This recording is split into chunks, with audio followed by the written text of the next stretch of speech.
Hi, this is the Realme Narzo 60 and I'll show you how to install iPhone keyboard on this device. So first we should open the Play Store app and in the search bar we should enter the green Apple keyboard. So now we should tap the install button to get this application and just wait a couple of seconds. Then just tap to open the app and click to enable in settings. Near green Apple keyboard, click on the switcher and tap to activate.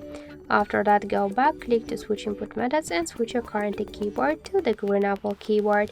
Now the process is finished and let's check our new keyboard look, and we could see that this keyboard is so close to the iPhone 1 as all of the emojis.